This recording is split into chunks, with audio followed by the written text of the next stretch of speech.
Oh, hello, Hey and there. welcome to Men on Theater, the show that talks about theater from a male point of view.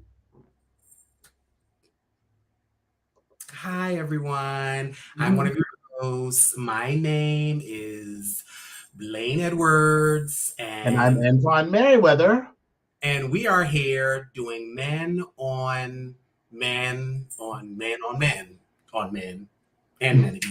Men on men's on men's. And men's. You get the point. Amen. There's a whole bunch of piling on. It's a whole bunch of men folk. That's what we're doing. That's how we're doing this. Right. That's what we're doing. And a women too. Well, yes, if that's what we're feeling at that particular moment, yes, indeed, that's where we are. Yes. Hi, hey kittens, what's going on? Oh my god, hi. Who do we see? Oh, hey, listen. Was looking through some of the Facebook pictures, and I saw some of the people's costumes. Did you happen to check out? Did you happen to check out Eccentric's costume? I did not see Eccentric's costume. Baby, when I say he gave you a blast from the past, it almost got a 2 snaps up and in a circle. That's what it almost got. But it was fab. Let me be clear. It was very fab. Mm-hmm. Only Eccentric could do it. But he took us back to a simpler time in life when men were men and boys were boys. Yeah, that sort of thing. Very G.I. Joe. Yeah. Do we have, is this a picture that we could share on the InstaWebs? So, yes, there is one that I saw. There's one that I saw on the Book of Faces that was posted by Eccentric, which was really, really good. So that one was something that we could definitely use. All right. Hold on. I don't necessarily know. Let me see if I can find it. So, but yes, she was very, very cute. She was very, very together, and it was giving me everything that I needed. So, yes. Did it give you everything you missed at home? Very Sherelle. Very, very Sherelle. Everything I missed at home, very, very Sherelle. And it's cute. And I don't know why I'm not expecting this from Eccentric, because I really am, because it's part of the course. But yes, he did it. He did his thing. Hey, Dylan, I see you there. Lola, Miss Lola. Miss Lola posted some pictures, or maybe they were memories. I'm not sure. But when I tell you Miss Lola was standing there like she was the head BEO in charge, like she was standing there with this hand on this hip and all this body, and she was just like, what? It's just a regular Saturday. Come on, Lola. I saw that picture. You looked all good. Right. Mrs. Sugar Snap, listen. Sweetheart, I got nothing. I got nothing other than thank you for being here. Thank you for being here, Mrs. Sugar Snap. Hey, Des, what's going on, boo? How you doing? Mm-hmm. What's new? What's going on? What's going on with everybody? How y'all doing? Everybody doing good? Everybody had a good week? Is that what we're doing? Everybody had a good week? It was a week. No, it was actually pretty good. Ciao. This okay. So how was hold on, first we got to get into this realness. So let's see. Let's see. Right. Let's get into the glamour. We get into the pictures and the color matching. Does anybody even know what this is? You know what I mean? Like anybody in that age from G.I. Joe. This is Cobra. There you go. Well, it says knowing is half the battle, so I got G.I. Joe. So I see it. I like it. Yeah, he pulled it. It was listen, it was pulled, it was done, it was did. Come on, eccentric. I'm here for it. Right. I did not see any pictures. Dallin, what's going on? Did you I was gonna say, did you do a fabulous Halloween ensemble? Because you were good for a fabulous ensemble, amongst the party for the costume change. I didn't see anything posted for you. I'm just trying to see. I didn't see anything. I think Dallin had a low-key Thanksgiving, a low-key Halloween this week. So it's going to wait for him to it's going to be a little something for him a little bit later. Okay. And just to be clear, it was Destro from G.I. Joe. So yes. Destro, okay. But yes, I was here for it. I was absolutely here for it. Des, are you gonna share your Halloween pictures? Are you gonna take us back a little bit? Can you take us back to circa like 2000, 2002, and we'll start singing. We'll think about one little specific singer, like maybe Whitney Houston. I don't mean to tell no tea or nothing, but I'm just saying, like, maybe you could, I ain't trying to be shady or nothing, but You're not trying to be shady. It just comes naturally. I mean, that's what happens here. That's what we're doing. That's what we're doing. That's how we're doing this. Right. So, but welcome, everybody. Glad you guys are here. We tried to make it a little bit festive because Dominion and I were both, we had our own individual weeks. And then we had a shared moment in this week. So we decided that we was going to come and do a little, just to bring it all the way around. Wait a minute. What did he say? I'm skinny stick now. I haven't been able to fit into for you. Oh, I'm supposed to. Oh, okay. Yes, Dellin is disappearing before our very eyes.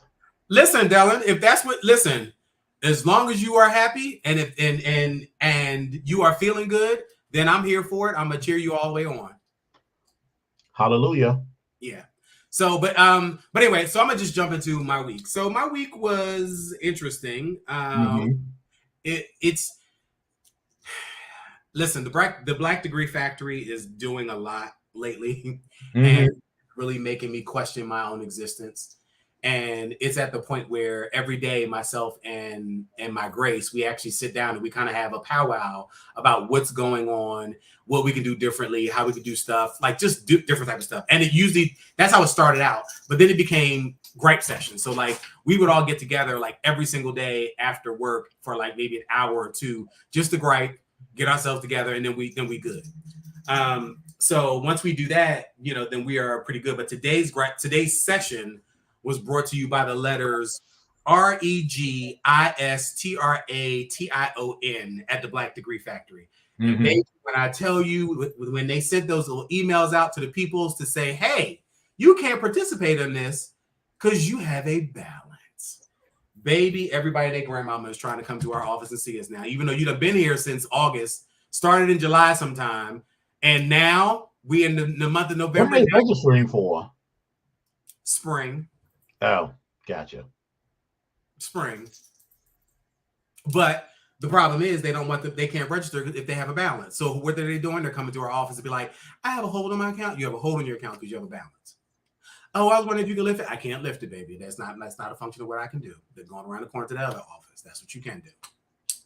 So that has been the trying it for me this week. You just get a big poster made and be like, we do not do the following. Right. But they don't. But see, here's the thing. No one reads. No one. Right.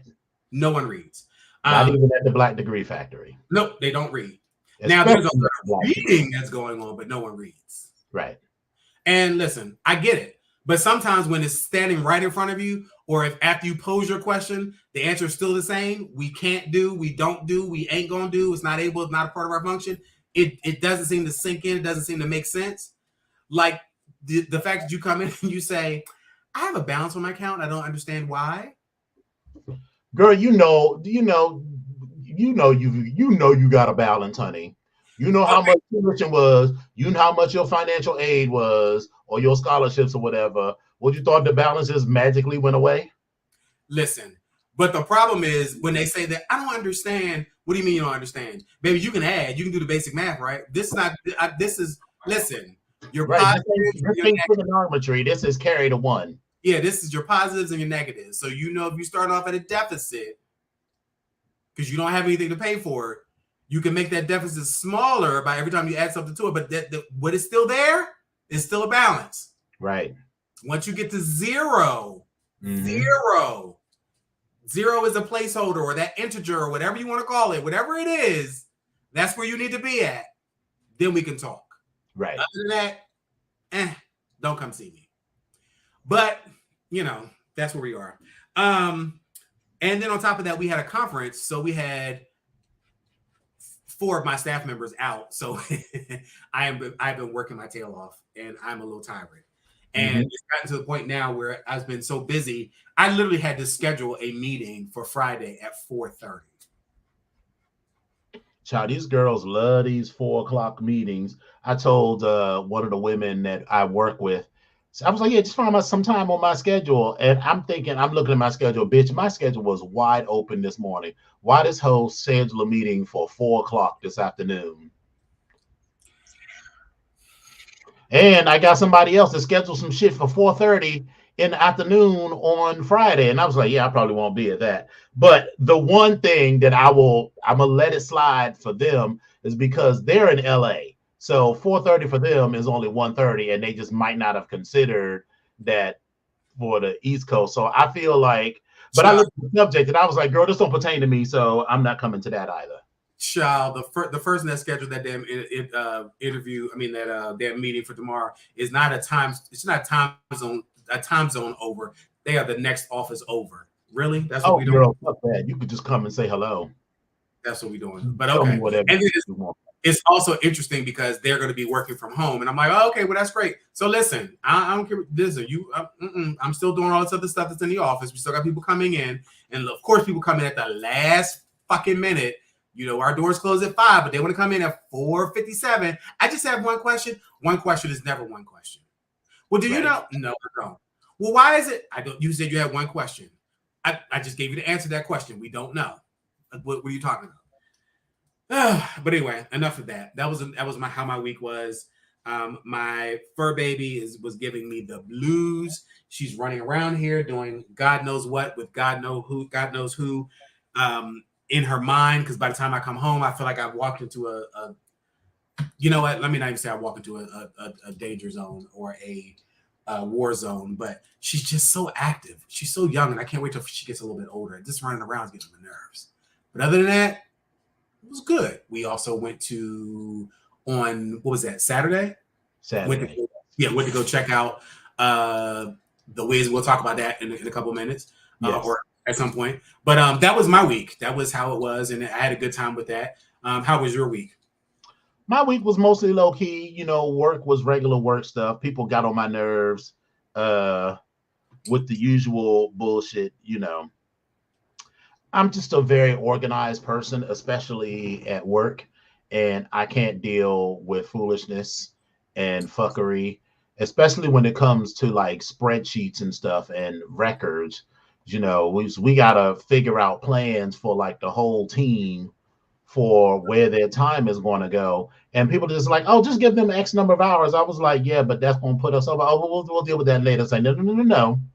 We're going to deal with it right now because everybody around here gets amnesia 3 months from now when, we're over budget with some shit. And then y'all will be looking at me crazy, talking about, why did you do this? And I'm like, girl, I only did this because of your stuff. And then now we got to find room for all of these people. And they had the nerve to get funky when I was like, so what exactly is it that you do then? So it was like, well, we have to carry these people. And I was like, okay, well, for these 176 hours per person that I'm adding, what are y'all going to do? Because we got to explain this to the people that own the money. And their director was like, I just don't appreciate how this. I was like, I'm not in none of this. And my boss, the big boss, even like dropped the F word. He was like, "What the fuck is wrong with you all?" And I was like, "I know that motherfucker wasn't talking to me. He talking to you? Because he must have been talking to you. Because that bitch wasn't talking to me. There was just no way. There's just absolutely. You see that? There's absolutely no way he was talking to me. Right, right. Okay. No, he was frustrated, and I was frustrated too. But his frustration really need to be directed at the other director that works for him, who came up. He's one of these fast talking people. And it was like, yeah, we're gonna do all this and this. And I was like, this don't. And I'm texting. You know how you having a meeting and you having a side meeting with other people while the meeting is going on, and I'm like, this don't make no sense. What he is talking about is not doable. It doesn't make any sense. What are these people doing for all of this time that they want us to add to these projects? And so people is giving pushback because we manage the project, but the money that we use to manage the project belong to somebody else. So if we already got a budget for $15,000 for this month, and you saying I got to add all these other people, and that adds like additional $3,000, then I need to be able to say to the person that owns the budget, what are these people doing for this money? And they got like offended that I was asking for that. And he was like, why do we keep having to do all of this? And I was like, because we don't own the money here. Anyway, so that's that. And I was just annoyed with, all of that foolishness. And, it was what it was. And that is that. It really was. It was that. And Saturday, as we said, we went to go see The Wiz. Okay. And so okay. I will just say, let me just preface this by saying that wait. Let's give the blanket statement. Listen, the opinions of Dominion and Epic, the opinions of Dominion and Epic here on the BGKH show are not necessarily representative of what we feel, but they are representative of what we feel. So okay. Right. So I am not a fan of The Wiz, but it was not something that first of all, I want to say thank you to Best Friend for being like, hey, The Wiz is coming. So y'all want to go see it? I was like, sure, that is something to do. This is our year of culture and going out and doing shit. I mean, we've seen Beyonce. We saw The Wiz. We're going to see Patti LaBelle in a month. We trying to do more culture shit than just other than going to sex clubs and running into people named Lewis. So but that doesn't mean that we still not going to stop it, because we have a fan base that we have to keep up with. Exactly. So I mean, we're gonna do all of that shit. And so hold on, let me turn up the brightness on this screen because it's not giving the screen. Oh, there we go. Now it feels like the screen was so dim for a minute. And so that's that. And I have not seen I hadn't seen the last time I saw The Wiz was on one of those little 5-inch TV screens, like the TV and the little radio on the little one-piece unit. And so I watched The Wiz in black and white when it came on NBC. This was in maybe the 90s or something like that. So I didn't see it when they like redid it in color on NBC a couple of years ago. I've not seen the play or anything like that. So I was like, yes, this will be fun. It'll be something to do. And so we get there to the theater. So wait, let's talk about we'll get to the theater and then getting up. Ciao. Okay, so I get to the theater and they got like this one little dinky elevator. So I was like, let me just take the stairs. Bitch, climbed like 4 flights of stairs. Baby. Then you stand at the top of the stairs, trying to like low-key catch your breath and pretend like you're not dying. So you're just sitting there like,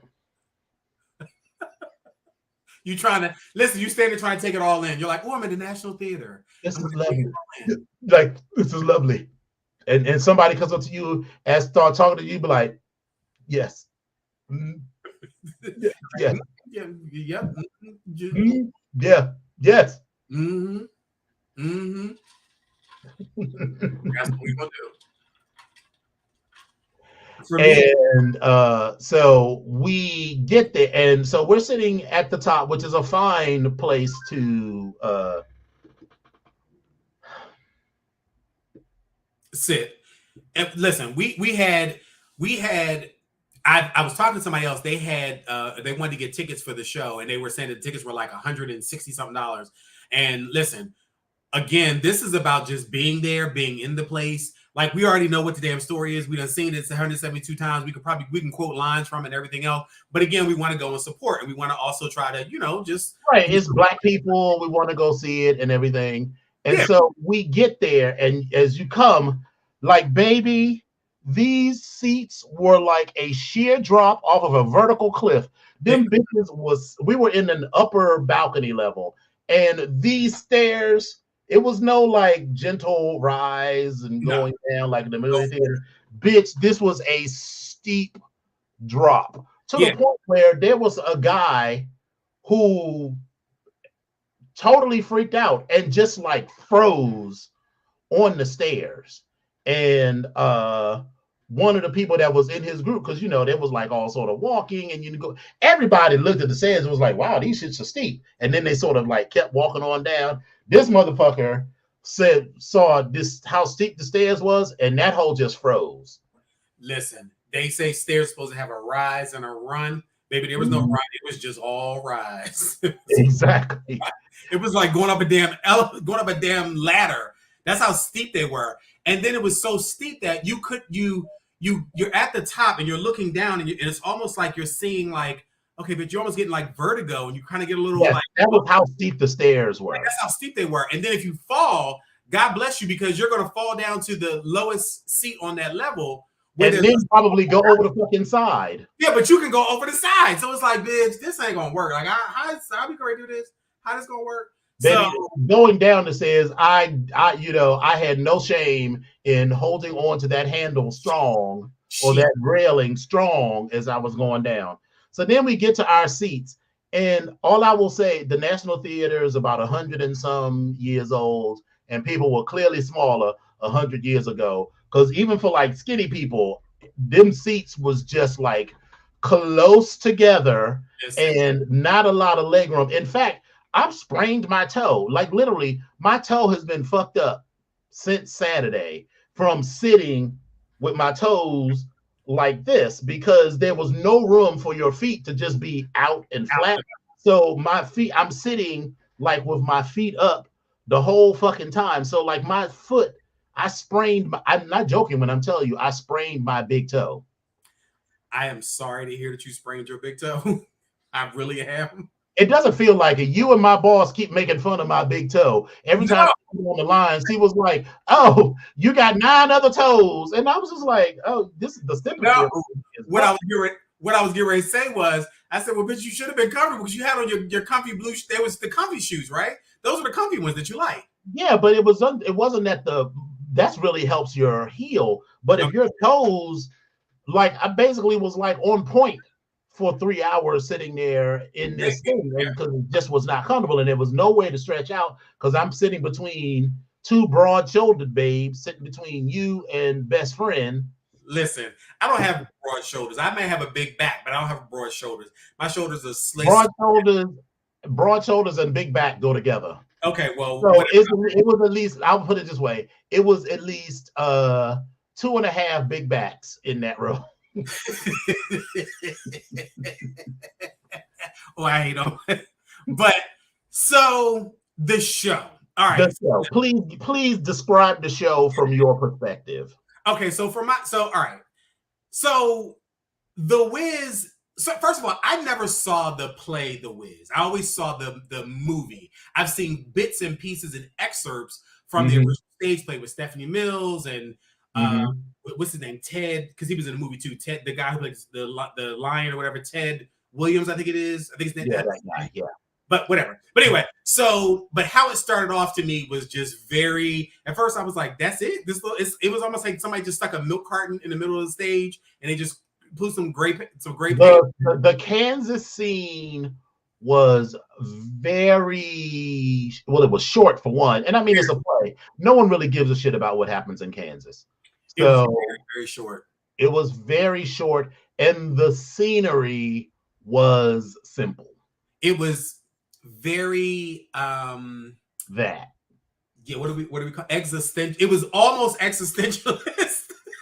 I feel like you had. I mean, it was clearly like the front stoop of somebody's little ramshackle house in Kansas, and bitch, the story that they established is that Dorothy moves to Kansas because her mother dies and has to go live with her mother's sister in Kansas. So this chick moves from Brooklyn to wherever, I mean, from wherever she lived in Brooklyn, maybe not the lap of luxury, but lives from Manhattan, not New York City in Brooklyn to this little ramshackle 2 steps above a slave cabin. That's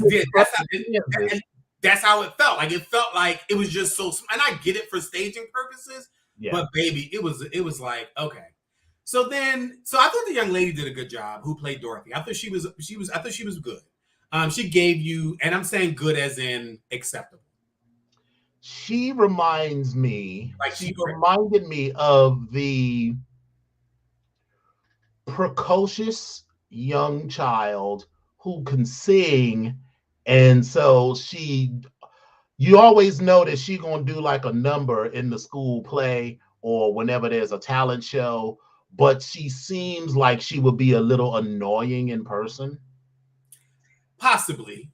That's but I mean, I'm reading a whole lot into it. Her performance, I mean, maybe she hit a couple of whistle notes and everything. Girl, listen, maybe you got the speaker on your side that was good because I ain't hear no whistle notes on this side. Listen, she got at least one good whistle note, but she definitely carried her part. I thought that she was a good singer.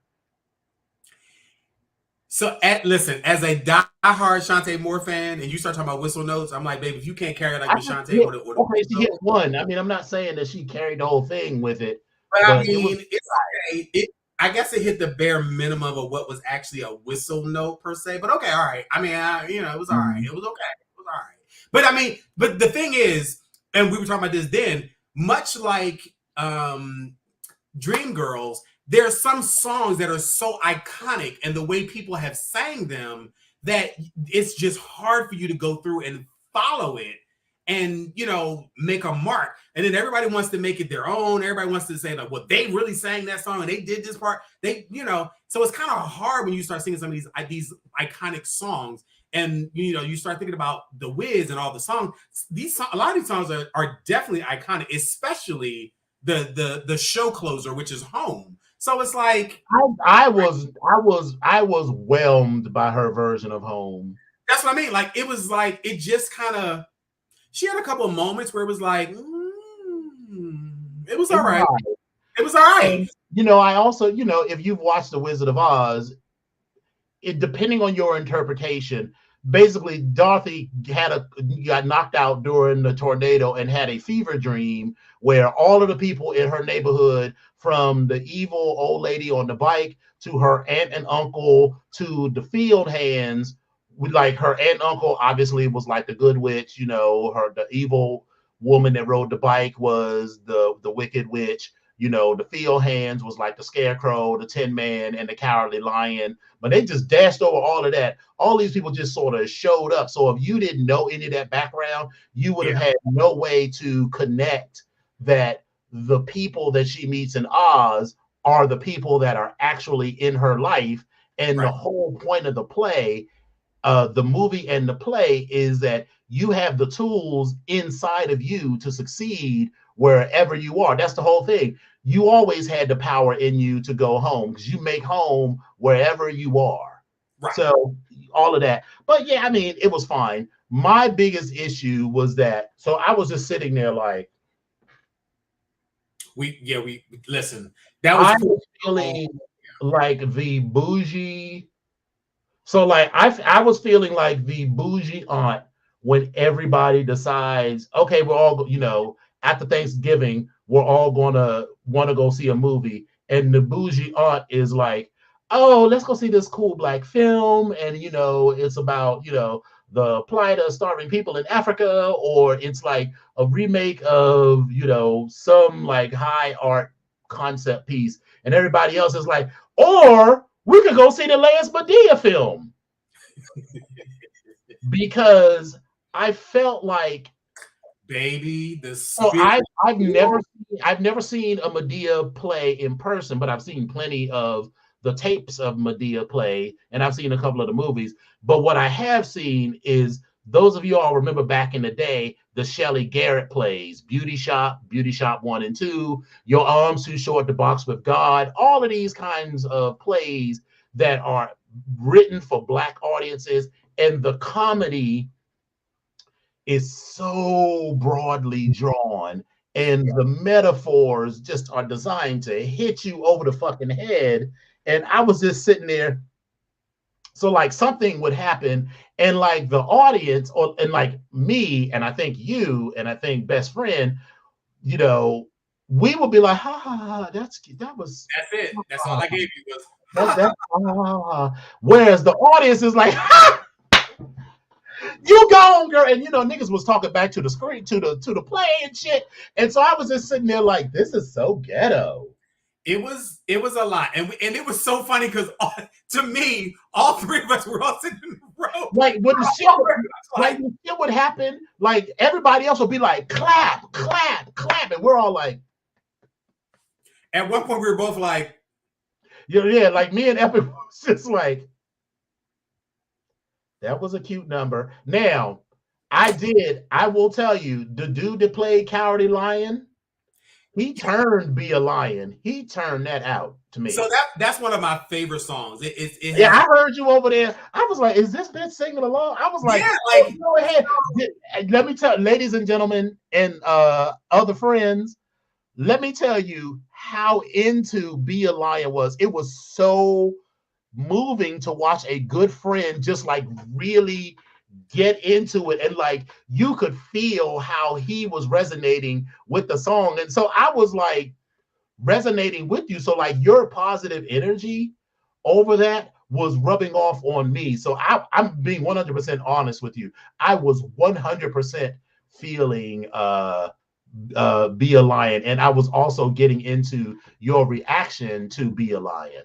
So and here's the thing. I'm gonna take some time to embarrassing people. So Spill It Boy and I did that number, and so honestly speaking, like I said, I had never seen the play. And so when I first heard it, I was like, what the hell? So then he got me on this damn stage. I'm in this goddamn hot ass lion costume. I will never forget it because my motherfucking ears were on fire the entire number because you put this foot on, you strap it around your neck. And so I'm on stage and I'm doing the lion's part. And so, but we had done it so many times. And so now when I hear it, it takes me back to that space and that time of when we're on stage. And so if you're on stage and you're doing a number, when I was doing a number with Spill It Boy, and so we're lip syncing. Well, I was so nervous that I was singing, and I was like, I'm standing. And so we're on stage, and he's looking at me like, girl, what are you doing? He's looking at me like, okay, we're going to stay in character, but I'm going to go ahead and tell you, you can turn the volume down just a little bit. Okay, all right, okay. You was really into it. I was into it. Because I was like watching the play and listening to him sing, but since you were sitting right next to me right here, I was like, is this bitch singing along? So it's a good memory for me, and I go all the way back with it. So, and like I said, as time went on, I just started listening to the words of the song. I'm like, damn, this is a badass song. It really is a good song, and that's what I vibe off of. The music that I like tends to have like meaning to them. Either, it doesn't always have to be sexual or romantic, but I usually vibe off of not only the music, but the actual words, and I vibe off of the poetry, right, behind the music as well. But I will say that generally, I don't like musicals. So I felt like a good half of the songs that was in this play, I was just sitting there like, okay, I kept feeling like, bitch, I just need a remote. So I can fast forward and get like, is this the commercial? Let me fast forward through this. Like, let me get through this. Yeah, because again, I remember the first time I went to I didn't go see anything, but I did. I went to go. Remember when they did Rent as a movie musical, and I had never seen it before. Let me tell So you, I am not a fan. I was never a fan of Rent. People like it just. I'm not saying it's not a great, but it's just not for me. well, I like Lola. Lola said musicals get on my nerves after a while, and for me, the issue is that we're having a conversation. We're having a conversation. We're having a conversation about musicals, about musicals. We love musicals. And I'm just like, okay. Like, do we have to? It's a lot. Yeah. And then, and like if it's a good song, like Be a Lion, you can sort of get into it. But most songs in most musicals are not good. Yeah. And especially with Rent, like that damn 525,000. Really, I kind of like that one, but you know my favorite song in Rent was Will I Lose My Dignity? How does that one go? Because I don't like. Will I lose my dignity? Will someone care? Then they started singing in rounds. So who was singing that and when? Was that the whole cast started singing that song because it was about people who were getting sick with HIV and AIDS. Right. No, but I couldn't remember. I didn't know who was. Hold on 1 second. Newsflash. I'm totally. Dylan says they're totally a musical gay. Rent transformed my 10-year-old self. That, Dylan. So first of all, you're not exactly telling tales out of school, dear. That's not a shock to anybody that knows you. Yeah, I was gonna say transformed it. What, you transformed from one color to another? Like, right? Like, what do you mean transform? You mean like, because if you can say transformed your like, wait, but let me not even put no words in your mouth. Please explain what you mean by transformed your life, honey. Because I don't think that like it changed his eye or something, because I can get that. But here's the thing for me. I had heard about Rent from like a million, like every gay was like, oh, have you seen Rent? Have you seen Rent? Have you seen Rent? And I was like, no, I haven't seen Rent. I still have never seen a play on Broadway, actually, even though I've seen a number of plays. Let's be clear. Wicked, Cats, and Chicago are all on my list of things I want to see on Broadway. Yeah. And so since I hadn't seen Rent and I just sort of vaguely knew what it was about, here's what annoys me the most is just that sort of singing, we're singing and we're talking and we're singing, and that moves the plot along. And so like they immediately jumped into that talk singing in Rent, and it got on my nerves so bad that I thought I was going to walk out of the theater like in the first 10 minutes. But then I was like, all right, I done paid my money. I'm gonna get into it. I'm going to whatever. But yeah, I still don't like movie musicals. I mean, I feel like my favorite musical is really Moulin Rouge, because every song in Moulin Rouge slaps.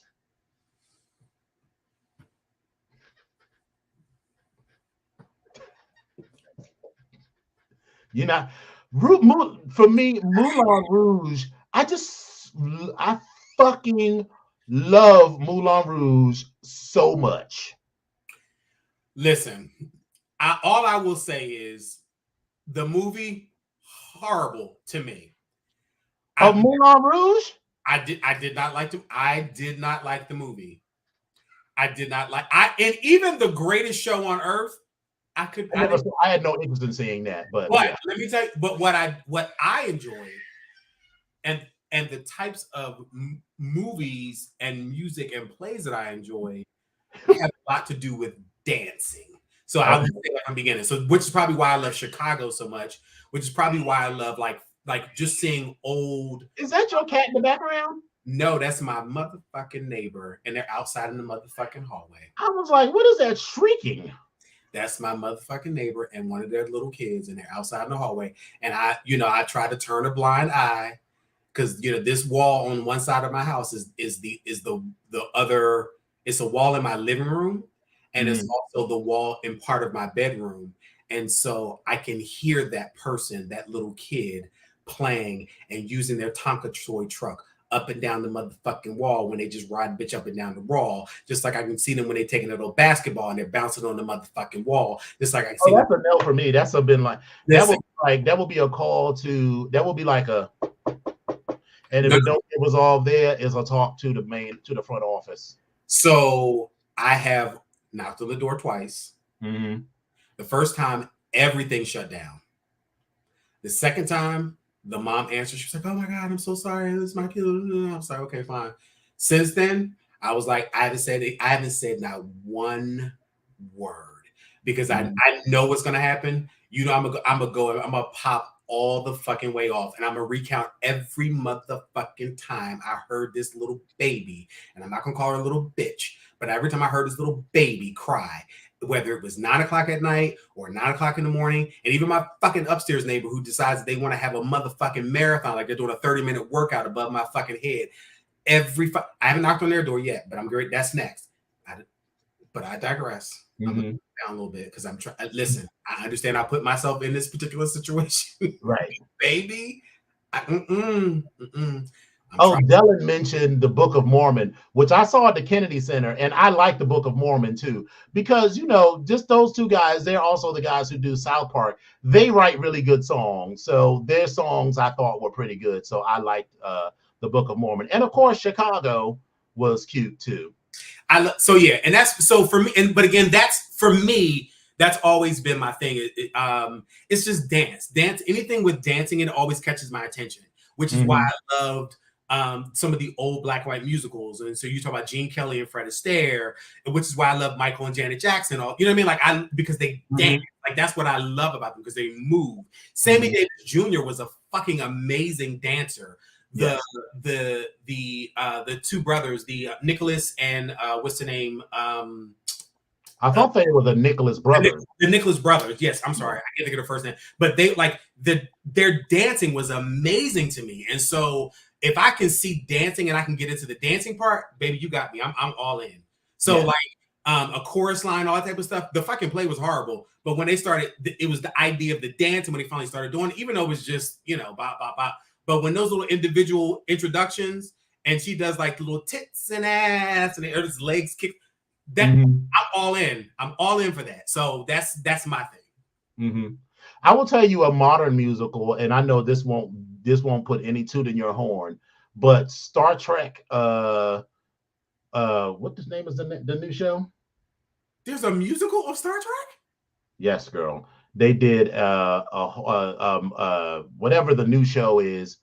They did a musical episode, and it was fucking amazing. Oh, a musical episode. Okay, I thought you meant like a musical episode. Yes, they did a musical episode. Okay. Strange New Worlds, Star Trek Strange New Worlds did a musical episode, and bitch, I was living for every song that they did on that show. And some people was like, it's not realistic. I was like, bitch, we are talking about people that live in space, 200 years from in the future, and all of these alien societies, and that was not realistic to you? Sure. So, but anyway, but a couple of them songs was cute. I felt like they gave the Tin Man too many songs because I was like, bitch, why does the Tin Man have so many fucking musicals? But he was, if you asked me of all three of them consistently, he was the most entertaining. The Lion was good at what he did, but across the whole time on stage, I enjoyed the Tin Man. Yeah. DJ says, did you like the Buffy musical? I didn't really watch Buffy the Vampire Slayer, so I didn't. I did too, DJ. I watched it, but I don't know if I remember it enough to. It didn't really do too much for me. Like I'm not gonna lie. Yeah. Yeah. I don't know. So. And so overall, it was a fun experience. I probably, next time I know if we're going to go to the National Theater, we will definitely sit in one of the boxes because then you can move the chairs around and stretch out a little bit. So listen, I'm okay with the National Theater. I'm even okay with with where we were because I was okay with the level. It just there's no room between the seats. That's what I'm saying. If you're in the box, then there's just chairs in the box and you can move the chairs around. So much like Beyonce, I was kind of glad of being so high up because we could see everything. Like I didn't miss anything as far as the stage is concerned. At the boxes, yes, I do like the idea of moving the chairs around and you have some more space. I do like that. But I would definitely go. I wouldn't mind. Only other thing I probably would do is I just wouldn't sit in the row. I would probably sit at the end of the row. That's what I would probably try to do. Yeah. But other than that, it was cool. But a lower seat, absolutely. But it was a good time. Now the parking situation, it really wasn't bad. Compared. Fine. It ended up not even being anybody parked in front of behind me, so we were able to get out. And actually, we got out faster because we just took the stairs versus all these hoes waiting on this elevator to walk down a flight of stairs. So I was just like, girl, I don't feel like waiting. But, the scarecrow was Avery Wilson, and I know Spielberg and I were talking about him. He's cute, but I mean, none of the people sort of blew my wig back. I thought the wizard was not saying whether he was cute or not. I just think he did a good job. The wizard was consistently good. He was good. Eveline, I thought she was. Baby, she sang down. I will tell you who was wasted in this fucking play. Deborah Cox. There was no reason for Deborah Cox to be in this play. 2 songs. 2. And neither one of them really showcased her vocal at all. But listen, but I will tell you that now she looked fabulous. Yeah, because the bitch blinded us when she came out with her second outfit, baby. Right. So she looked fabulous as Glinda the Good Witch, but I was just like, you're going to get someone like that, which is fine, but then you're not going to give them like a powerhouse number to do or whatever. So I just felt like she was wasted. Like for whatever money they paid to get her, it feels like they didn't get it because she didn't even do anything that would make other people like. I get that, Glinda isn't not necessarily the main part of the play, but you got to give her a number or something to have the people be like, girl, you got to go see The Wiz, because Deborah Cox tore her numbers up. She didn't do anything like that. She looked good. She did a fine job with her numbers. I mean, because she could sing fine, and it don't require a lot of choreography or anything. But I just feel like if that was supposed to be like a headliner, she wasn't. Now I will say that when Lena Horne did that number, I think what surprised me the most is that I didn't know Miss Lena could get down, because I always thought that Miss Lena was like a, like the older aunt. Right, yeah, like the bougie older aunt and the consummate professional. When she was like, when you believe in yourself, she was going. Yeah, Desmond, I think she was a producer of The Wiz. I mean, that kind of made sense. And again, she wasn't terrible. I'm just saying, she just sang. She didn't really bring the star power like one would have thought that she did. She would, and it was okay. She was fine. The Wiz was good. And Wayne Brady was not he didn't play the Wiz. Not in this play. Not in this. I can't think of what the guy's name was, but he was really good. He was a professional. You could tell. One of the things that I will say is that the costumes and the stage direction and the scenery and the dance numbers, like hold on. The costume and the staging and just like the visuals of it were very good. Some of the dance numbers were very 5, 6, 7, 8, and 1, and 2, and 3, and 4, and 5, and 6, and 7, and 8. And some of them was like, and 5, and 5.5, and 5 3/4. It was like, it was a lot. They were generally, I mean, if no one was like super off, no one was like here when they were supposed to be here, but they weren't all like here. They were. There was some here, and it was some here, and it was some here. But it's okay. I caught it, and anybody else that's gonna like. I was trying to be nice. I was trying to be nice. I mean, listen, I've said it before. I will play the role of the Russian judge because I get real particular when it comes to certain things. Mm-hmm. And listen, I get, but all in all, I thought it was good. Now there were about 2. It was good enough to if someone said, "Hey, let's go again," I probably would go again. But I would be like, "Where are we sitting?" I'd have to think about that again. But yeah, like you said, it does depend on where we sit at. But I would say out of the dancers, there were 2 for me that always showed up and showed out. Mm-hmm. And that was the bald-headed brother with the broad shoulders. Well, he was sexy as hell. He was sexy, but it wasn't him. It was the other guy, the shorter guy that was compact. that was yeah. he was nailing everything. I was like, okay, all right. Oh, well, wait a minute. So we got a few more people in the house. First of all, we got the bride to be in the house. Atlas is going to be getting married in well, today is the first. So he's getting married in 10 days. 10 days. Yes, 10 days. Hey, Atlas. Hey, boo. And Aztec is in the house. Aztec was took me out to a cute little spot in San Francisco while we was there. So we go. Wait. That's what we doing, Aztec? Oh, so we taking Dominion out to cute spots. That's what we doing. See, you know, I've talked about this on the show. How people just all of a sudden just forget that I'm even here. Oh, that's okay. But let me just, sir. We were in San Francisco. It's all right. In San Francisco. It's all right. It's okay. It's all right. Girl, Aztec, don't get at that. Don't get that no energy. Okay. If you was in San Francisco, you would have gone with us, but you weren't there. So we went out and had brunch at this cute spot. And I had an espresso with orange juice in it. An espresso with orange juice? Baby, I tried it because, you know, I love to try new things, right? And so it was on the menu. It was basically an Americano, which is espresso and cream and some other shit. And it's an orange.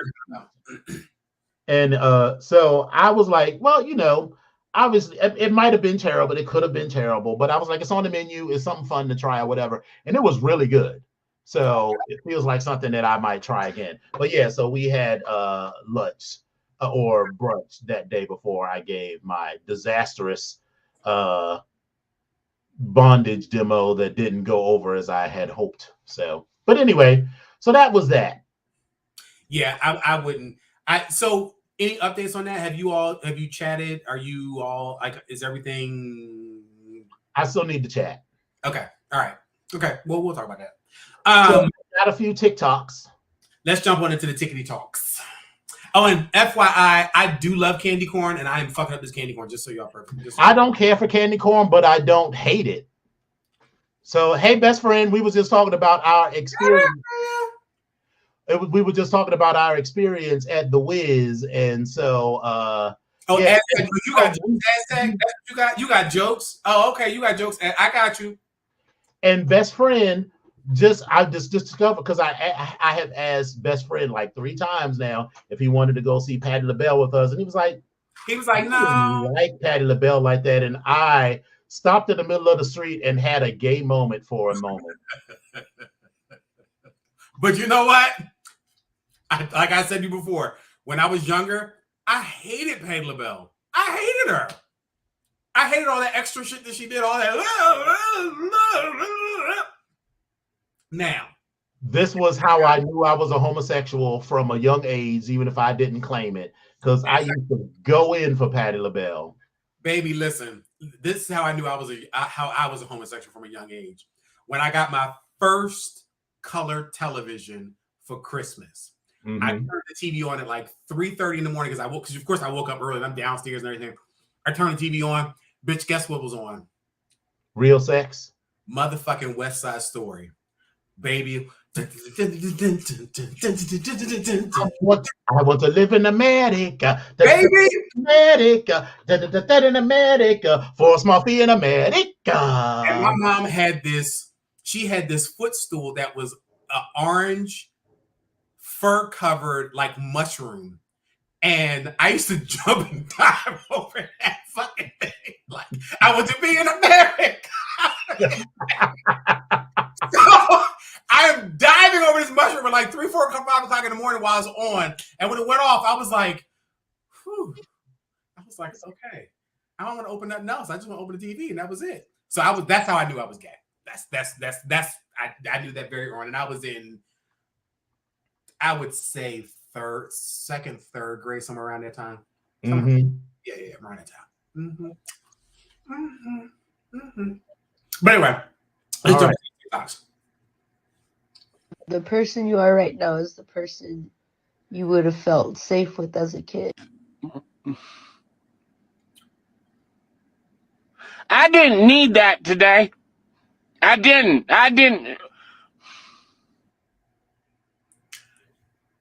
So I have to think about that because that kind of made me think for a second. Like, Maybe that sat all the way deep on my spirit for a good moment. Like, yeah, that's kind of, I'm like, bitch, what? Okay. All right. And I thought about it. I was like, you know what? That is probably true. Who I am today is who the little kid that I was would have felt comfortable around, because I feel like who I am now, that little kid would have been completely comfortable saying, I feel anything. This is how I feel about things. And that little kid would know that I wouldn't judge them for that. Right. And that I wouldn't make fun of the way that their body looked, or, how they talked proper. The way that I speak now is actually the result of me changing the way that I talked to fit in. Because I used to talk in a very proper kind of way. And I'm not mad at it, because I am who I am now. I'm 52, so it is what it is. But over the years, I changed the way that I talk to fit in, to the point now where it's become my personality. But if I had felt like more comfortable with who I was at that moment, I might be a different person right now. You get what I'm saying? I do. I get that. I think for myself, the person that I am now, the little kid in me would have been comfortable, and I would have had, instead of finding things out the way I found them out as a kid or growing up, would have been a confidant. It would have been a confidant. I would have been like, listen. So right. Like the little kid in me could have been like, what do you think about this? And I'd have been like, girl, let me tell you, I'm not going to bullshit you. I'm not going to talk to you like you a little kid. I'm going to talk to you like you're a man. You're a young man, but I'm going to talk to you like you're a man. Right. And this is how shit is. And I'm not going to bullshit you. I'm not going to tell you there's no fucking Santa Claus. And DJ says, my voice is an octave higher because I didn't want people to be scared of me. Yes, all of those sorts of things, how we sort of accommodated. And so when I saw that, I was like, bitch, that really, like the dude said, I did not need to be called out like that. But is it a call out, or is it really just like, that's a good thing? And hopefully, if you can't be that for yourself, you can be that for some other 10-year-old. Yeah, that's true. And a young person. So who is that DJ that said his voice is an octave higher? His voice is an octave higher because he didn't want people to be scared of him. Really? Okay. So I didn't see I'm looking at the picture now, and now I know exactly who it is. Okay. I get that. We know this DJ. We know that. No, I know. I just figured out who it was. I'm like, okay, but yeah, and I 100% hear that. And you're a tall person too, so you got this big old 6'5" person with this old deep voice, and I can see how you might change who you are to make people less. It's like people who are tall also tend to like stoop over a little bit so that people aren't as afraid of them or whatever. So I feel that. So I remember, and a big old teddy bear, because we all went together. We went to the Inappropriate Brunch in New York together, right? Many inappropriate punches. Yes. No, I'm sorry. One that I went to that he popped the inappropriatist of brunches. Yes. Okay, so he. I'm not gonna actually pour any out. I mean, this is just water. But Havana Alma de Cuba, may she rest in peace. Yeah. Well, yeah. Okay. But I remember being being around you, and such a teddy bear. Like I never thought, but I understand what you're saying. But again, our first impression was, oh my God, he's such a teddy bear, such a nice person. But a lot of it has to do with being secure in yourself. If you're secure in yourself, no matter how tall a person is or how deep their voice is, I'm not intimidated. And, that's also that thing is like, am I intimidating or are you intimidated? If I'm intimidating, then that's perhaps something. There is no such thing as someone being intimidating. It's always someone else is intimidated, which is always your problem, not the person who you claim is intimidating. Because if you are secure in yourself, no matter how big or how tall or how whatever someone else is, you're good. Yeah. I remember feeling that way about my voice. Like I never thought my voice was deep, and I always wanted it to be deeper and deeper and deeper. Like I was like, oh, I need my voice to be deeper, because I felt like it was very high. Because for a very long time, you know, people would call the house, they would confuse me and my mom. And I'm like, well, oh, people used to do that all the time when I answer the phone. And then one day I was just like, it wasn't like one day, but gradually, you know, because my voice used to be like pretty high. Like I used to be able to sing soprano like comfortably. Listen, baby, I was whistle noting out. You couldn't tell me shit. I was like, Right. now, listen, but again, I understand. And then we all have our own little quirks and things about ourselves that we didn't like or don't like growing up. So, you know, it's that sort of thing.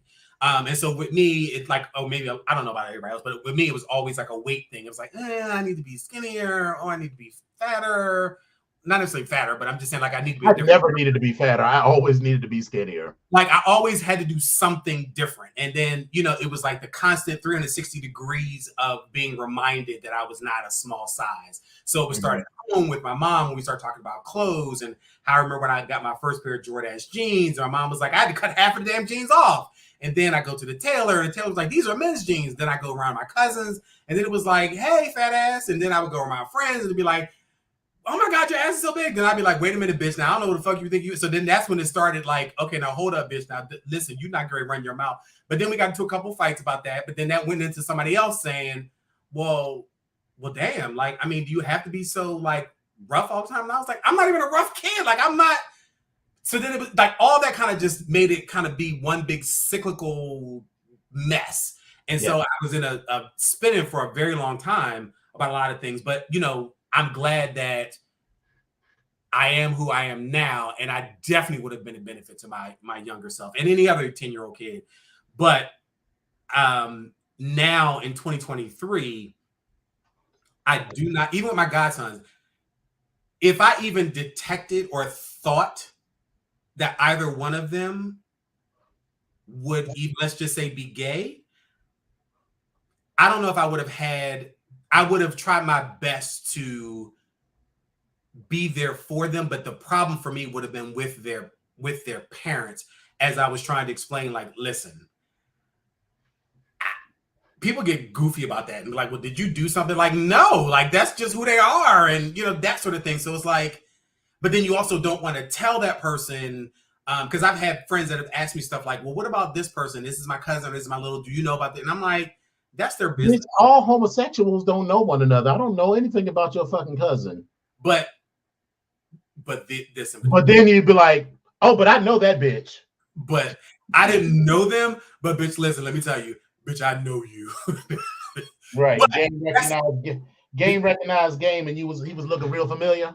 Baby, he was on the sidelines with his motherfucking tennis skirt on, ready to get it together. Now he has since moved out of town and got married to his husband. So again, this is a moot point.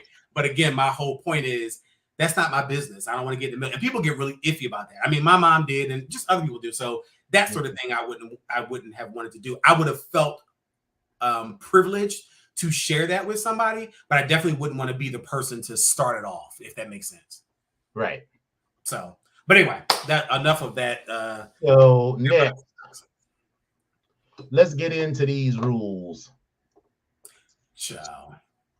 All right. So these are the rules from the Real Milk and Honey. So, sure. All right. So I'm trying to make them as big as possible so we can see all of the rules with, you know. All right. So the Real Milk and Honey is apparently a restaurant in Atlanta that this person named Keith Lee looked at. So he goes with his own money and buys food for him and his family, and, you know, so on and so forth. So house rules. 1, we guarantee great food. Everything else is left to chance. We try our hardest, though. We really do. 2, we do not provide individual checks. However, we will allow up to 3 forms of payment. 3, 18% gratuity is added to parties of 5 or more, or checks larger than $75. 4, no modifications to any of the menu items. If you have a food allergy, please choose another item without the allergen. 5, be nice. 6, no reservations unless you're Barack Obama. 7, Oh my God. No table hibernation, 90 minutes max. Others have to eat too. 8, if we prepare your selected items to our menu specifications, we will not remove the item from your bill. Our entrees are not samples. Thanks. 4, no parties larger than 4 on days that end in Y. We're a small space, and when we get busy, large groups are hard to accommodate. We do not push tables together. 10, we have no waiting area inside. Keep in mind, if on the wait list, you can receive a text when your table is ready. Naps in your car are fine. Now, some of this, we guarantee great food. Everything is left up to chance. Okay, you could have left all of that off because that's not a rule. Number 2, we do not provide individual checks. However, we will allow up to 3 forms of payment. That rule always annoyed me because in this day and age, it's real easy to accept multiple cards. The problem is that y'all got dummies working for you who don't know how to separate the math. Yes. Because what you do, here's what you do, especially since you're not a big restaurant and you don't allow super huge parties, you ring the bill up by seat. I learned this even back in the 90s when I worked at Red Lobster. We were taught as a server to sit at the head of the table. You start at the person to your left. The person to your left is always person 1. Then you work all your way down the table around, and the last person at the table is the person sitting immediately to your right. That is because when the restaurant get busy, you don't bring out the food, and the server brings out the food, and the server can look at the thing and says, person in seat 5 has the ultimate feast with hush puppies and whatever, and all that person got to do is count 1, 2, 3, 4, 5, and they automatically know who that person goes to. And what that means is that the bill is summed up by seat, so you know who each one of the things were. And if you get an appetizer, you always ask whose bill is the appetizer going on, because we do the bill individually. This is all digital and electronic, so it shouldn't be super hard to provide a bill individually. Again, y'all got dummies working for you who don't know how to do math, don't know how to, because like if you and me and DJ and Lola went out and we had a bill, but we would probably just be like, okay, girl, just divide it by 4. Here go 4 credit cards, charge each one of them, or charge a quarter of the bill on each one. And they will look at us like, a quarter. So if I take 25 cents off of each bill, how the rest of the bill gonna get paid? It's that kind of bullshit that so I don't, rule 3 doesn't make any sense to me. And bitch, wait. $75. I'm telling you right now, without seeing the menu, there's no way that 2 people can come in there and spend less than $75. So everything on the menu automatically has an 18% gratuity, which I'm generally okay with. But please give me good service, because if you're not, then you may get me once, but I'm never coming back to your spot again. If you're thinking now you can give me subpar service, and all of these rules just lean into subpar service for me. And I'm almost certain this place has grass on the wall and a neon sign. Bitch, all I know is being a server is not a job that I've ever had, nor do I think I could actually do, because I feel like I would. I was younger, but I'm too grown now and too cantankerous. Because sometimes some of us, just in general, like the little things that we actually ask for, and listen, and I can be pretty difficult. I'm put that in quotations, by asking for, can I have some butter? Can you warm up my motherfucking broccoli? Can you melt the cheese with the butter? But maybe we're not talking about your experience at Olive Garden. That was a one-time thing. So listen, I don't know. And then the other part of that too is, listen, if you're not going to like what's going to go on, it's very simple. Stay home. Don't go out. It's okay. It's all right. Nobody's losing anything if you don't go. It's all right. But anyway, I digress. Go ahead. Continue on. So number 4, no modifications to any of the menu items. If you have a food allergy, please choose another item without the allergen. So what they're telling me is that they don't give a shit about the fact that I am mildly allergic to shrimp, but my sister is deathly allergic. And so you're telling me that not only could you, if I decided I wanted your Cajun jambalaya pasta, that you would not make it without shrimp. you're probably not even going to take any effort to make sure that the spoon that you dipped into that Cajun pasta with the shrimp in it is not used for other things. So number 4 is a health problem for people who have allergies to various and sundry things. Now, again, I am not going to go to like a place that specializes in shrimp and ask them to make everything without shrimp. What I will say is that I am allergic to shrimp, so please don't touch, anything. If you cooking a bunch of shit on the grill, you can't put my shit. Like if you ever go to a Mongolian grill, where you choose all the vegetables and all the meat. If you tell them that you are allergic to shrimp, they will put your food on a separate grill and use different utensils so that you don't commingle all of the stuff. Because I So was going to say there's a lot of cross contamination. That's what they're saying is there's a lot of cross contamination in this place. We made this vat of seafood, whatever, 2 days ago, and we done stirred it up with several spoons over the last 2 days or so. Yeah, there's much extra stuff in it. That's what they're saying. Number 5 is bullshit. Number 6 is okay, sure, whatever. No reservations. But people have like lives to live. And here's what I will say. If you do accept reservations for any restaurant, child, you got 15 minutes. If you and your girls can't get there, if your reservation was 7 and I'm not going to sit. What I will not do, and what I totally agree with is restaurants that says we won't sit the party until everybody is here, because you're not going to sit and hold up the table while your friend who can't manage her time, arrives 45 minutes late and whatever. So, or I'm not looking at your little square on the screen. I'm just saying in general. And we won't, if your reservation is 7 and everybody don't show up to 7:20, girl, you don't have a reservation anymore. So sure, that is what it is. Number 7, no table hibernation. I get that too. I mean, especially if you're not a huge restaurant, you can't get to, like our Onyx brothers, we'll go and shut a girl down. We shut down Del Frisco's, which was fucking amazing. Right, but there was a plenty of space in there. Yeah, it was. We weren't exactly keeping anything else from happening. So, but it also, like, I didn't realize it was so fucking late. Like, just that damn quick. That's when you're having a good time. You don't think about that. Number 8, I also agree. If we prepare your selected items to our menu specifications, we will not remove the item from your bill.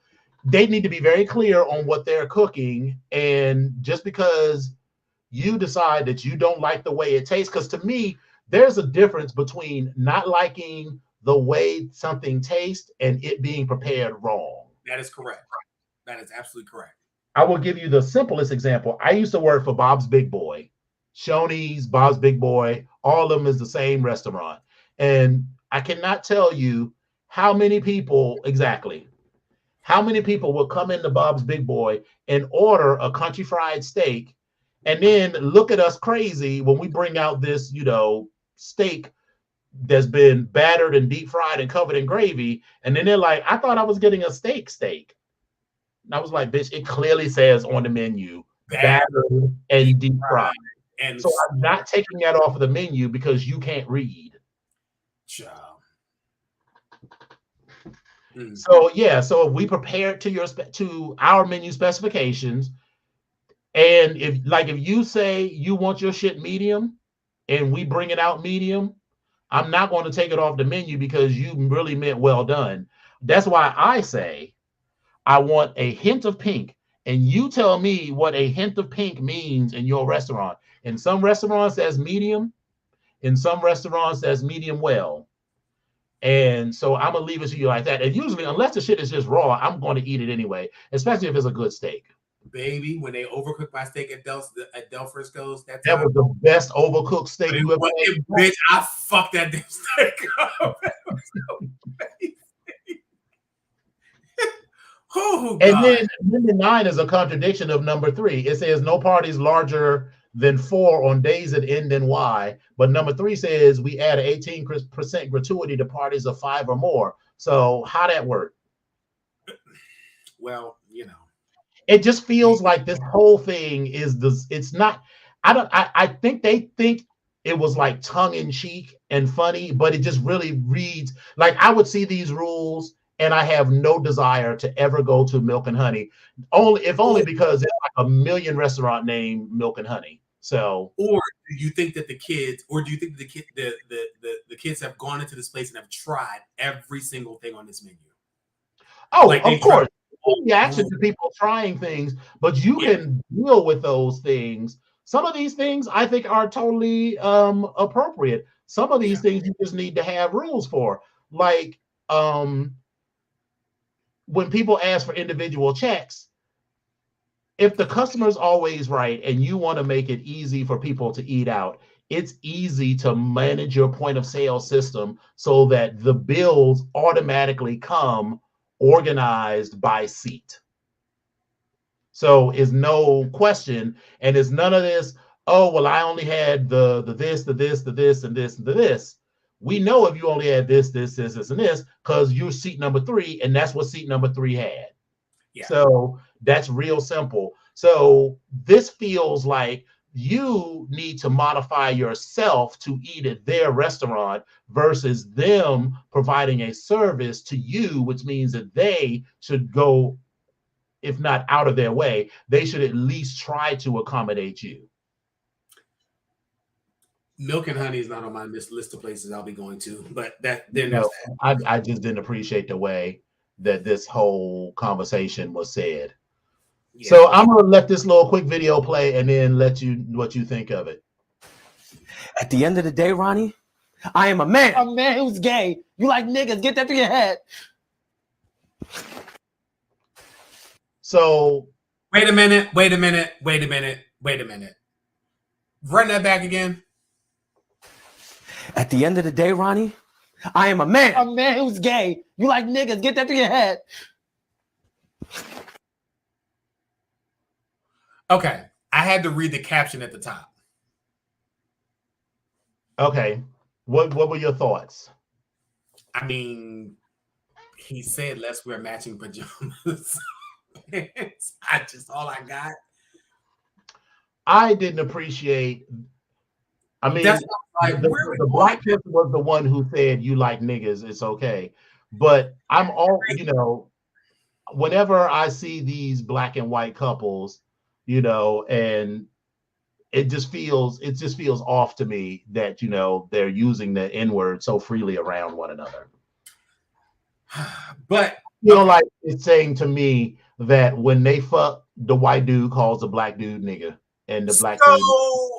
Let's talk about that, because there are a couple of, especially on XTube, I'm not XTube, X now, Twitter. There's a couple of people that I follow, and one of them is an interracial couple. And so while I think the sex is hot, I had to listen to the words. I was like, now, wait a minute. Is he saying nigga, what? I was like, what? Then I had to think about it, and I said, listen, while it is not my preference at all, and this whole conversation would have ended, that whole act would have ended completely different if I'm in the mix with somebody and we having that type of conversation. Like, we get ready to knuckle up, because that's what the fuck we get ready. That's what I'm getting. Remember, we not knuckling up. I'm just fucking you up, because it's not what I want to do. Right. But I honestly say that if that's okay with you, where you are in your space with your friend and all that, that's what you do, that's great.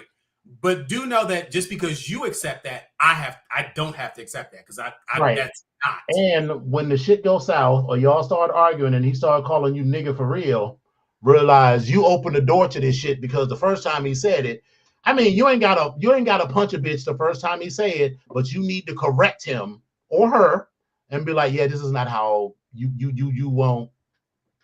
You're not gonna be that way. So wait a minute. So DJ, it's two of them. The second couple is one that is from Texas.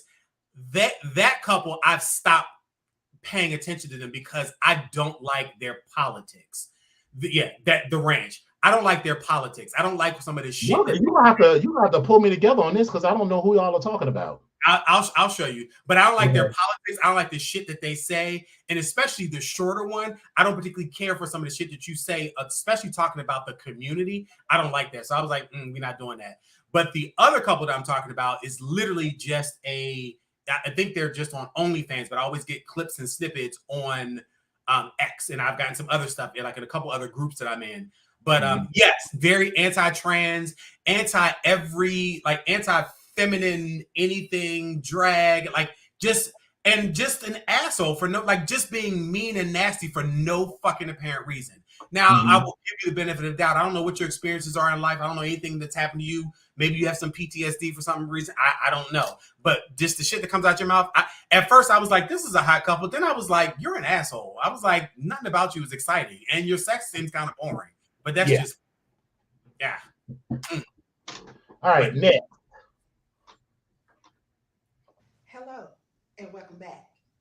A lot of you all have said, Rashonda, you're not Freddie from Elm Street, but you stay keeping us woke. And to that, I say thank you. Today, we're here to discuss something that has many of you all in shambles, and you need to understand. It's really very simple. Let's check the board. This is you, okay? This is the children all dressed up in their costumes with their parents, teachers, everybody. I'm trying to figure out how to turn the volume up on this. Steady telling people you don't celebrate Halloween because it's demonic. Yeah. Meanwhile, this is also you fornicating on an air mattress with dirty feet. Fornication is also a sin. It doesn't matter how you feel. Why? Because you're not minding your business. Once again, we have told you, if you get to heaven on Judgment Day, Jesus is not going to ask you about other people, only yourself. Mind your damn business. Thanks. Baby, that was a whole fucking word. Listen, that sermon was brought to you by the letters MYB. Mind your business. All right, so we got a couple other things. I'm gonna save my Instagrams, but this one sort of turned me out a little bit because I wanted to slap the shit out of this woman. So hold on. Oh, I stopped sharing the thing. So one more. Then we'll get to these couple of videos that you, a couple of stories that you got. All right, sharing the screen. Make sure, turn the volume up. All right. Wrong for this. Anytime I tell this story, no one ever agrees with me. But I swear, when I think about it, I'm right. So when I first moved to Atlanta, I didn't know anybody, and I joined Bumble and matched with this guy, right? We had been talking, I think, for like 2 or 3 weeks, and I got a good vibe. So anyway, I had asked him if he knew any handy people because I had a lot of like furniture coming into my apartment, and I needed help putting it together. Although I did not know him well enough, I trusted him enough to come to my apartment. Now, in hindsight, that was probably a bad idea, but it is what I did.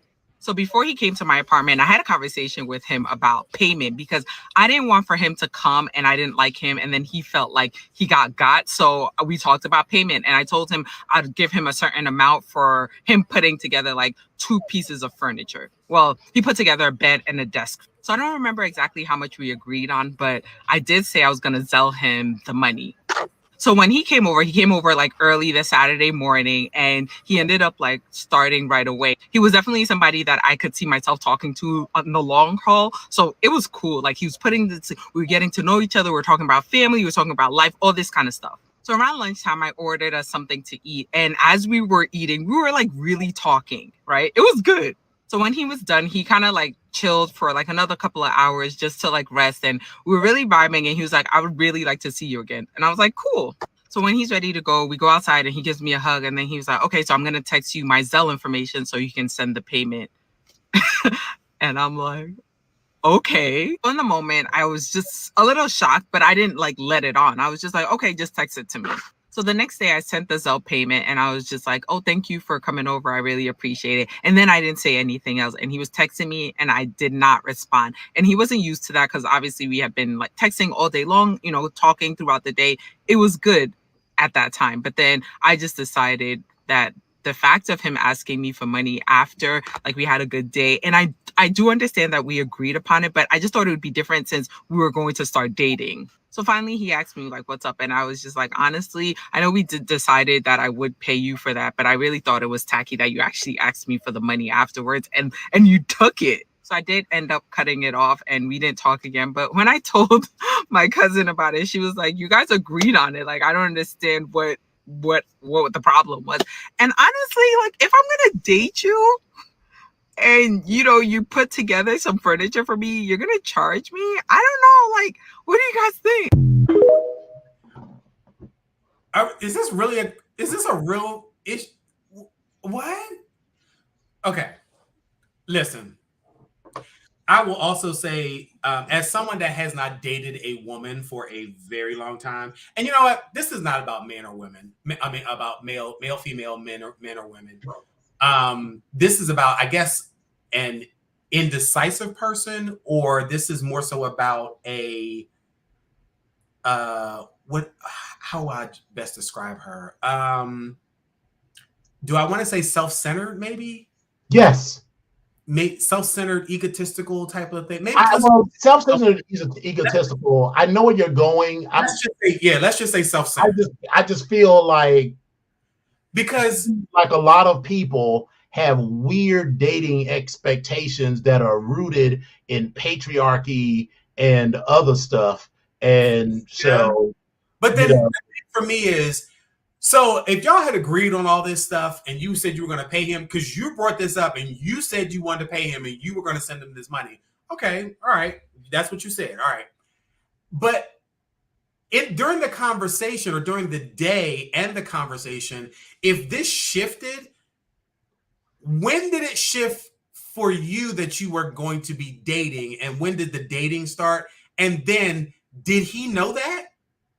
Even if he did, that man agreed to come over to be paid. Right. So the first part that you fucked up is the first time you met this person was inviting them to your house to fix furniture. Now, this is the hoe in me, and this is the cynic in me. I would have been prepared. Like if I had said, like if I had met you and you and I had been talking and we had talked about coming over to do the furniture, but we knew that we liked one another, at least enough to have been talking every day up until then. But the first time we meet is at the house. While I'm not going to rape you, I am prepared to fuck you. That man came over to the house prepared to do the furniture, but he was also ready to fuck if it got to that point. How do I know? How do I know that? How do I know that? Because after he fixed the furniture, and y'all ate, you said he chilled for another couple of hours. That was the time he was sitting there. He was sitting there like this. Listen, all open, just somebody, I'm trying to start my business, whatever, waiting for you to make a move because he didn't want to be. Listen, it's fine to be thinking about sex. It's another thing to just be like, I'm gonna fuck you because I'm in your house. He was letting you know that he was 100% down to fuck. If you wasn't down now, if y'all had fucked and then he still asked for the money, then yes, that would be tacky. And I can say he still would have deserved the money because he asked for it, but it would have been a little bit more tacky. Y'all didn't do nothing but talk while he put together furniture in your house and eat and then sit on the sofa and chill. So pay that man his money, and if you still like him, then fucking like him. This idea that because y'all hung out one time and you both liked one another, that you don't. I mean, that man put out physical labor for you.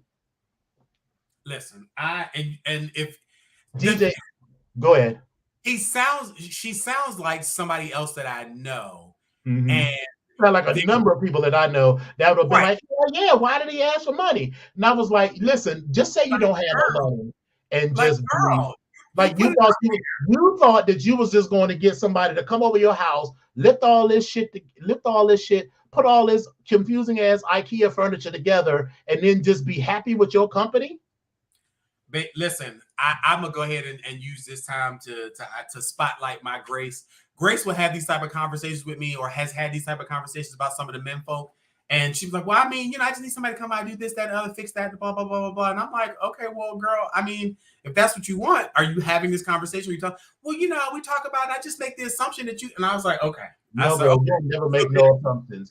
So then here's my effort in trying to train or like raise my hag or train my hag. So we go out and we're at this thrift store. She finds this beautiful mirror. And it was like this huge mirror that was on sale. It was like real cheap. She got it. She was like, so I need somebody to come by and put it together. And so I'm helping her put the shit in. Hey, Billy. I was curious.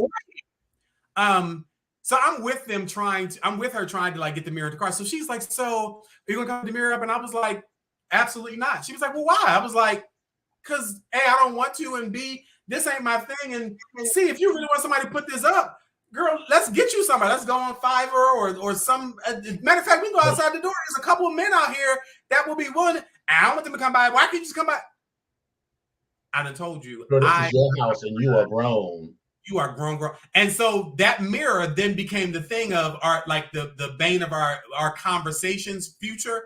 Well, my mirror's still sitting here. Did you call the man that you're fucking? Because that's the person that you need to have come pick that. Because I'm not picking that up. I said, no, do you want me to I'll give you a couple of dollars to help you get it put up, but I am not putting that up. Right. And even though we was fucking, I'm still not putting that mirror up. I ain't doing that. I ain't doing it. I ain't doing it. Your Grace seems like a nice person, but she seems like the kind of person that would stand there on the plane expecting someone to help her put her bag up. And I'm always the bitch that's sitting there like this. Don't pack a bag that you can't lift over your head. But listen, especially if you're young. Now, listen, some elderly person, some elderly man or woman, they just come and they got the cane and shit. And of course, I'm gonna help them lift that bag. But if you are young and able-bodied, I'm gonna expect you to lift that bag over your head. I'm not gonna help you lift that bag up. And no, I'm not gonna come and put up the fucking mirror. And that woman that's bullshit. Again, stuff to me that she's gonna stand by 10 toes down. So I'm gonna give her that. She was like, I'm not using mine. Wait a minute. Lola said no to Epic. Don't fuck Epic because he won't hang shit. No, I most certainly will not. No, ma'am. No, ma'am. No, ma'am. Not at all. Now let me be clear. She's a bestie. She's a friend. So I mean, we're not even, that's not even our relationship. Because she'll say shit like, what are you cooking? Girl, no. What the fuck you mean I'm not cooking? Well, I mean, I really wanted a grilled cheese sandwich. Girl, there's the pot, there's the butter, there's the cheese. What up, girl? What you want? It's all there. I ain't charging you for it. Matter of fact, go make it.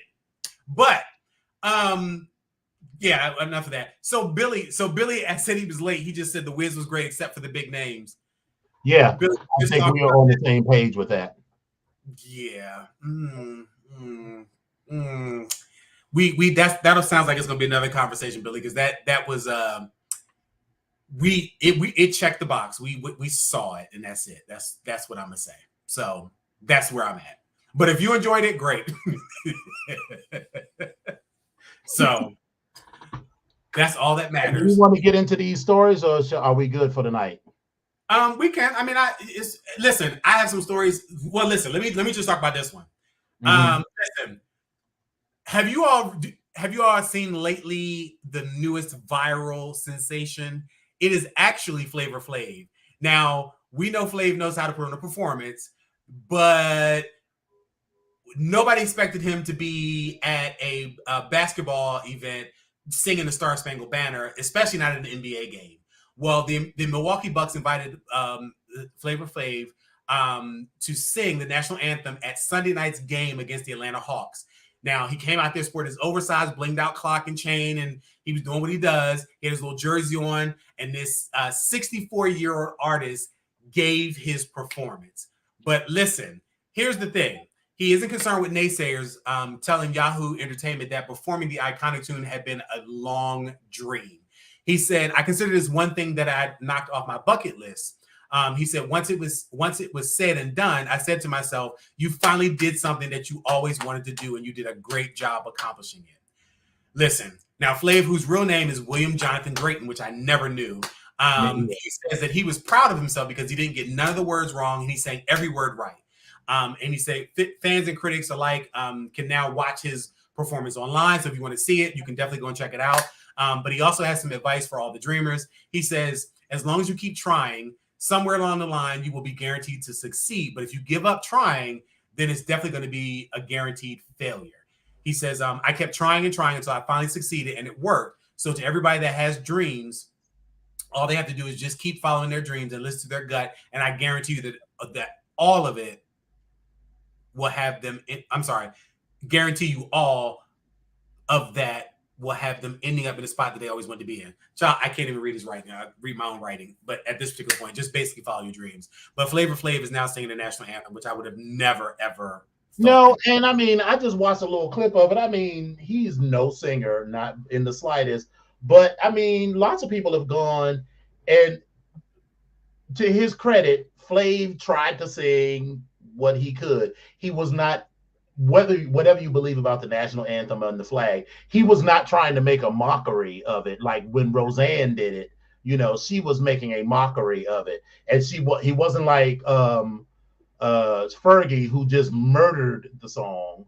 You Baby. know, it's all right. It's just funny to me because I remember being like 14 or 15 years old, or maybe a little older, and being like, I wonder what it's going to be like. Like I'm sure I was watching Public Enemy, and I was like, I wonder what it's going to be like when we all are like grown. Is it going to be like how it is now when, you know, our parents go see the Whispers and shit, and all of these groups that when they were kids were their same age, who are now all like old people? And to me, in that time, you know, like 50s was old.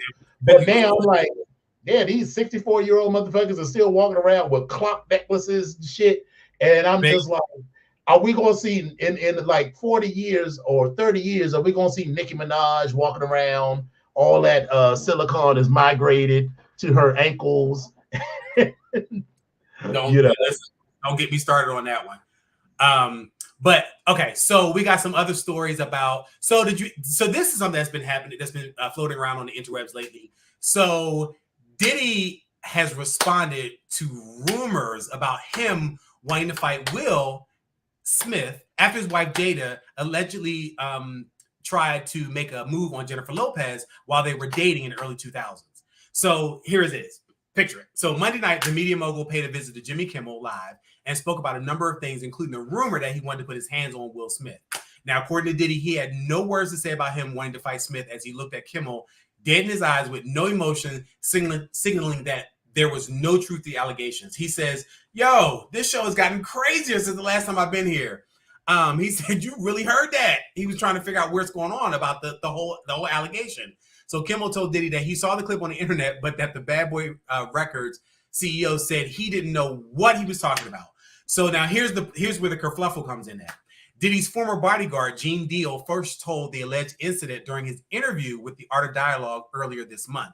Now, according to Deal, Diddy was so mad he was going to snuff the award-winning actor for trying to make a move on J-Lo with his wife.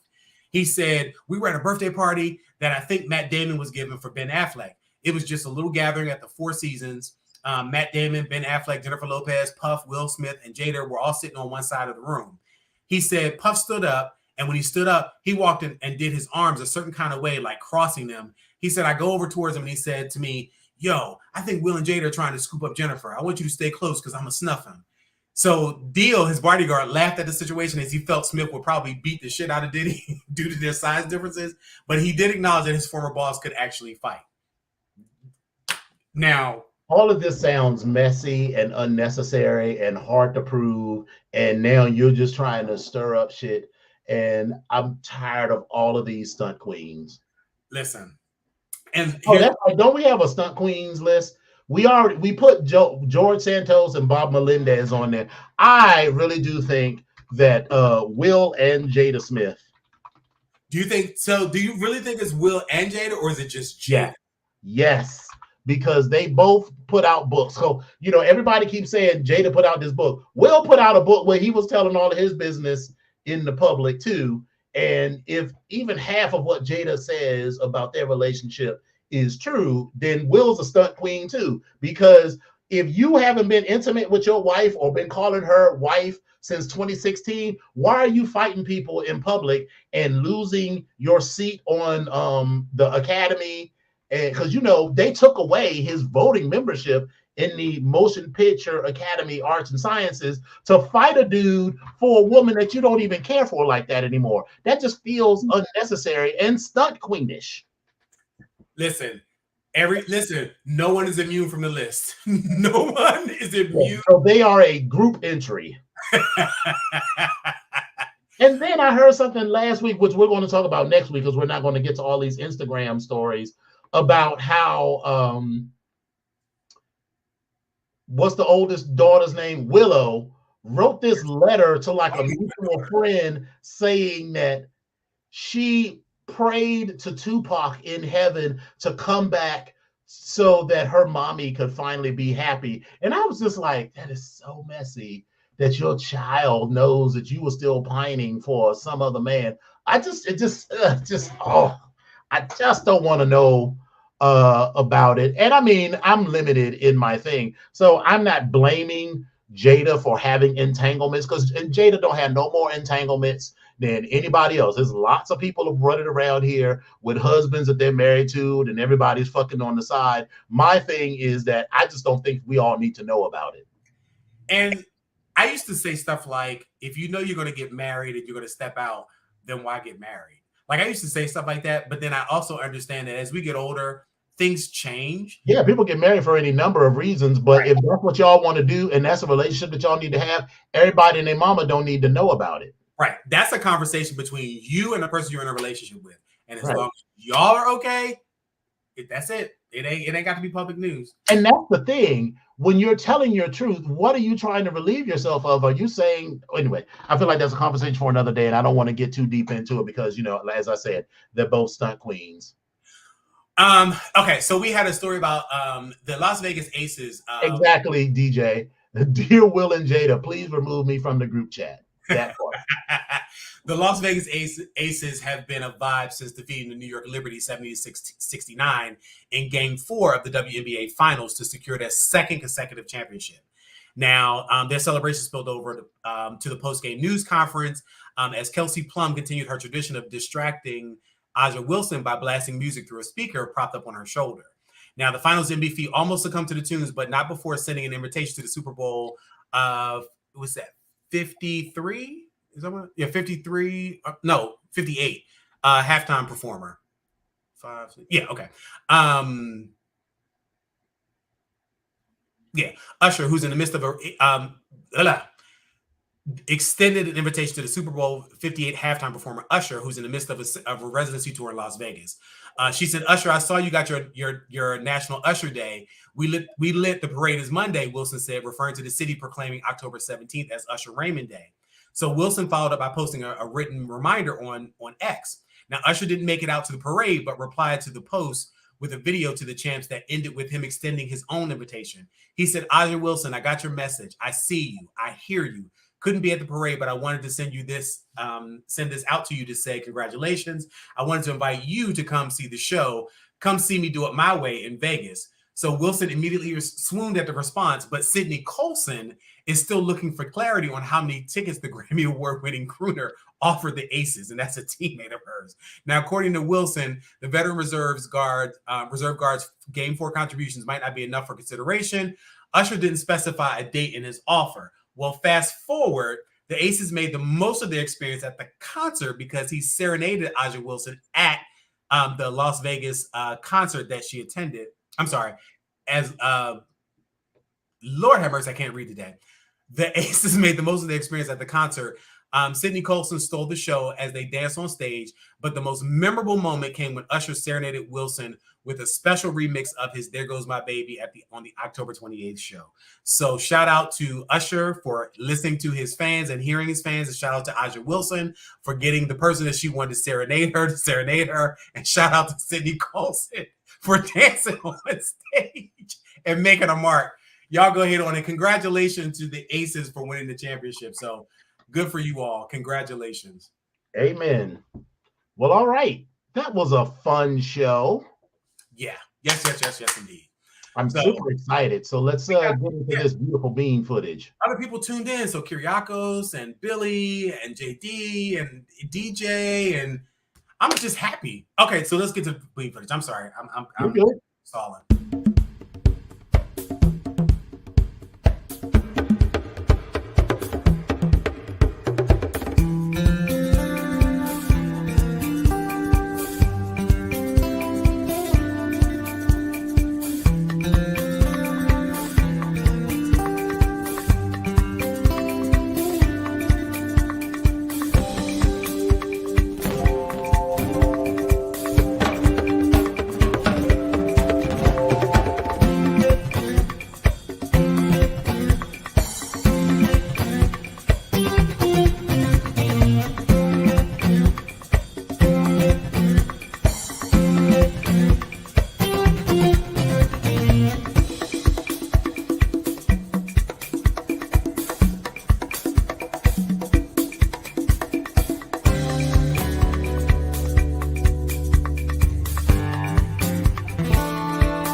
Hey, people, we Yo. are back. Listen, as always, I'm sending a note of gratitude, a big note of gratitude to everyone that tunes into the show religiously. And for those of you that pop in when you can, we definitely understand that everybody has a life. Everybody has lots of things going on. And baby, we are definitely a part of that crowd because we have had some moments where it's like, baby, I can't do this, but we made this promise and we're going to try to make it happen. But there's sometimes where life just happens and we just have to take care of ourselves. Yes. So I am wishing everyone a good night. I'm wishing everyone a good moment with yourself because you need to have that self-care. And I'm wishing everyone to be here in the future, any show that you want to, because we want you at every show. But if you can't make it to every show, that's okay. We want you to come in whenever you can. But we appreciate you being here tonight, which is important because that's where we are now. So that is what I want to say. That is how I want to end my evening with you all. And those are my thoughts. But I know that Dominion probably has some thoughts on that as well. But I wanted to make sure I just put that out there because we are both very appreciative of you being here. So I'm not sure if you have something else that you want to add to that as well. I don't really know that I have anything else to add. We're super honored and thrilled that each one of you joins us every week as your time allows. And we look forward to seeing you next week. Yes, that's it. So thank you guys so much. We know you could be doing so many other things, but we appreciate you spending time with us because we're spending time with you. It's a very good way to end the day, and it's a way to mark the week off. And so this is a good thing. So I appreciate it. And I appreciate you all. We appreciate you all for being here. And yeah, that's it. I'm rambling on.